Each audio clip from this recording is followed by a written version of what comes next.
अस्सलाम वालेकुम दोस्तों, मां आहियां तव्हांजो पंहिंजो मेवो ख़ान चांडियो। जीअं त तव्हांखे ख़बर आहे त मुल्क जी सूरत हाल कीअं आहे।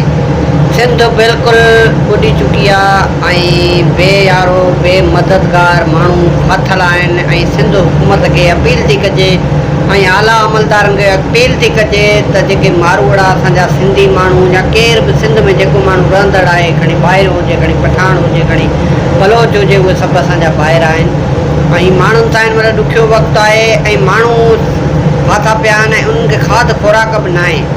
ऐं असां चूंडियल नुमाइंदनि खे ऐं जेके असांजा तालके ज़िलनि में जेके असां चूंडायूं था, जिन खे MP MNA जेके असां वटां चूंडजी करे एसिन में बंगलनि में वेठा आहिनि, ख़ुदारा उन्हनि खे चऊं था हाणे जेका अवाम आहे तव्हांखे एतिरी सपोर्ट करे अॻिते वधाए थी त उहा बिल्कुलु हाणे बेयारो मददगार आहे, उन्हनि जी मदद कई वञे। ऐं जेके मुंहिंजो वीडियो टिकटॉक ते ॾिसंदा भाइर, उन भाइरनि खे मदद जी अपील कंदासीं। जेके जेके असांजा मारूड़ा माण्हू ॿुॾनि था ऐं जेके पैसे वारा माण्हू आहिनि यार, उन्हनि जी मदद कयो ऐं उन्हनि खे पाणी मां कढो, उन्हनि जो माल, उन्हनि जा माण्हू ऐं उन वटि खाद खुराक जी शइ न आहे। ऐं AC मुख़्तियार कार DC साहिब खे बि इहा ई अपील कंदासीं, यार ख़ुदारा अवाम जी मदद कयो ऐं तव्हां इंतिज़ामिया अवाम जी मदद कयो।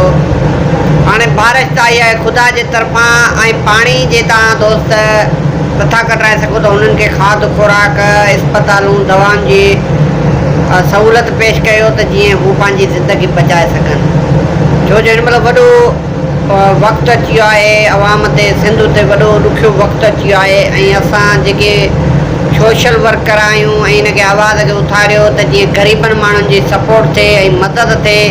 हिन महिल सफ़ा माण्हू बेयारो मददगार बणियल आहिनि, पाणी में फाथल आहिनि। उहो ख़ुदारा उन्हनि खे रेस्क्यू कयो, ॿाहिरि कढियो वञे पाणी मां। उन्हनि जा माल मरनि पिया, माण्हुनि जा माण्हू मरनि पिया ऐं माण्हुनि जा नंढड़ा ॿार, उन वटि खाद खुराक जी का शइ न आहे। माण्हू हिन महिल सफ़ा परेशान लॻा पिया आहिनि। ख़ुदारा माण्हुनि जी मदद कयो ऐं हिक ॿिए जी सपोर्ट कयूं। जेके पैसे वारी पार्टी आहे, जंहिं वटि पैसो आहे, ऐं ख़ुदारा जेके तव्हांजा पाड़ेसरी आहिनि उन्हनि जी मदद कयो। ऐं हिन महिल माण्हुनि जा घर ई किरी विया आहिनि, माण्हू रहनि किथे, माण्हुनि खे खाद खुराक लाइ का शइ न आहे।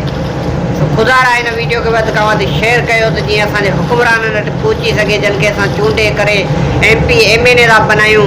उहे अफ़सोस हिन वक़्त में सार न लहनि त अहिड़नि माण्हुनि खे वोट ॾियण बि जाइज़ न आहे।